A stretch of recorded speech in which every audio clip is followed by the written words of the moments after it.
Pernahkah Anda membayangkan hidup di sebuah wilayah yang kaya raya, subur, dan sejuk, namun untuk membangun satu dinding rumah saja, Anda harus membayar harga semen setara cicilan motor di Jakarta?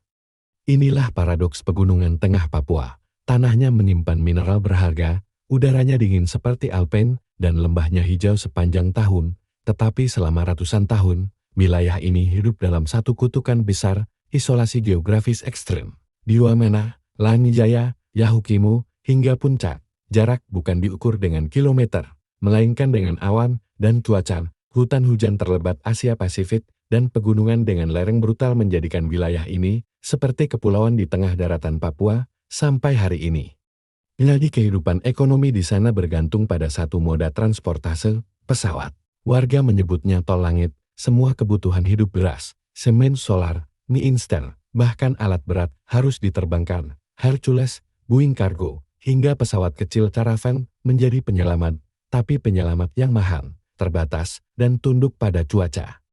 Saat awan tebal turun menutup celah pegunungan, pesawat tak bisa mendarat, pasar kosong, harga melonjak. Di pegunungan tengah Papua, inflasi tidak dikendalikan bank sentral melainkan cuaca. Namun, disinilah sejarah akan berubah. Akhir tahun 2026 nanti, Indonesia menargetkan menyelesaikan sebuah proyek yang bisa disebut sebagai operasi bedah jantung bagi Papua. Jalan Trans Papua ruas Jayapura-Wamena. Di atas peta, jarak Jayapura-Wamena hanya sekitar 300 km udara. Tapi di darat, jalur yang harus ditembus mencapai 575 km, melewati hutan perawan, rawa, sungai raksasa, dan zona konflik bersenjata. Sebagian besar ruas ini sudah terbuka. Tetapi ada satu segmen yang selama puluhan tahun menjadi penghalang utama sebuah missing link yang menentukan hidup matinya konektivitas darat Papua Tengah.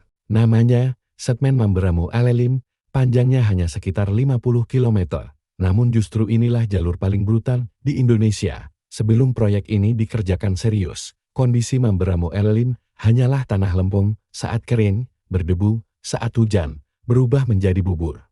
Di sinilah muncul fenomena yang disebut warga sebagai lajuran konvoi truk logistik yang bergerak bersama-sama, bukan demi efisiensi, tapi demi bertahan hidup. Truk sering terjebak lumpur berhari-hari, bahkan ada sopir yang dilaporkan terisolasi di tengah hutan hingga 3 bulan, tanpa sinyal, tanpa kepastian, dikelilingi hutan lebat, malaria, dan ancaman keamanan. Biaya logistik melonjak bukan karena jarak, tapi karena ketidakpastian waktu. Akibatnya, harga barang di Wamena bisa 2 hingga 3 kali lipat lebih mahal dibanding Jayapura. Pemerintah akhirnya sampai pada satu kesimpulan besar, tol langit tidak bisa menjadi solusi permanen. Biaya angkut udara 13.000 sampai 8.000 per kilogram tidak akan pernah bisa menyejahterakan wilayah pedalaman, sementara angkutan darat di jalan layak hanya membutuhkan 3.000 sampai 6.000 per kilogram. Maka keputusan diambil, jalur neraka harus diaspal. Membangun jalan di Papua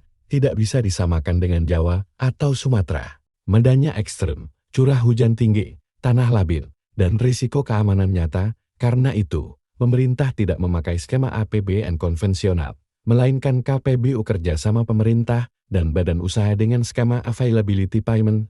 Artinya, konsorsium Hutama Karya dan HKI bukan hanya membangun, tapi wajib memelihara jalan selama 15 tahun. Jika jalan rusak, mereka yang menanggung. Jika longsor terjadi, mereka yang membersihkan. Negara hanya membayar jika layanan jalan memenuhi standar. Ini penting, karena jalan di Papua bukan soal jadi, tapi soal bertahan. Investasi untuk segmen 50 km ini mencapai 3,33 sampai 3,6 triliun.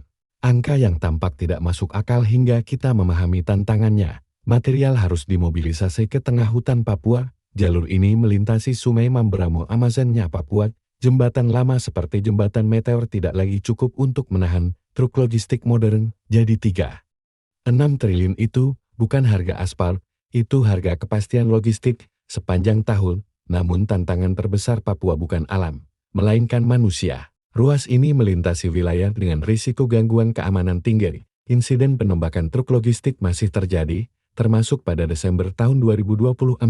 Selain itu, praktik pemalakan dan pos bayangan menjadi beban tambahan bagi sopir. Pendekatan militer murni terbukti tidak efektif, maka strategi diubah.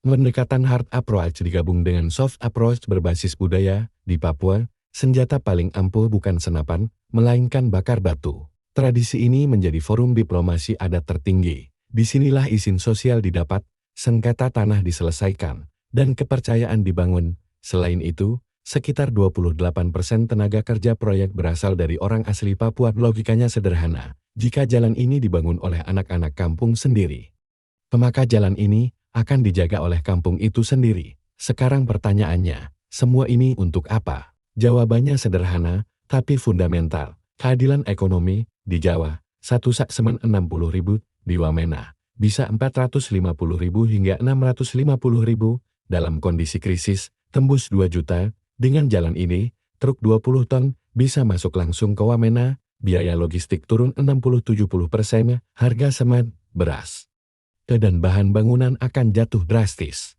Ini bukan sekadar menurunkan harga, ini mengubah struktur pembangunan. Sekolah, puskesmas, gereja, dan rumah layak akan lebih mudah dibangun. Dampak terbesar justru datang dari arah sebaliknya, bacal ekonomi. Selama ini, pesawat ke Wamena penuh, tapi pulangnya kosong, dengan jalan darat. Leruk tidak akan kosong saat kembali, mereka akan membawa emas hijau pegunungan tengah. Kopi Arabica Wamena salah satu kopi organik terbaik dunia. Juga sayur mayur dataran tinggi, kentang, kol, wortel raksasa. Artinya, Jayapura akan makan hasil bumi Wamena, bukan lagi impor dari luar Papua. Inilah tuanomik sesungguhnya. Ekonomi dua arah, bukan subsidi satu arah. Tahun-tahun 2026 akan menjadi momen bersejarah. Truk kontainer dari pelabuhan Jayapura akan melintasi Mamberamo, menaklukkan Elim tanpa lumpur, dan tiba di pasar Wamena dengan harga manusiawi.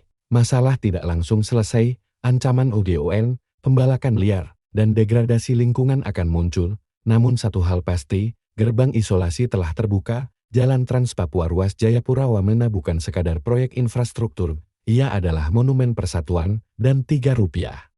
6 triliun itu bukan biaya proyek melainkan investasi kemanusiaan, agar seorang ibu di Wamena bisa membeli susu dengan harga wajar. Agar petani kopi di Lembah Balim bisa menyekolahkan anaknya dari hasil panen sendiri. Itulah esensi pembangunan sejati, membuka isolasi, menutup kesenjangan. Sampai jumpa di Insight Daily berikutnya.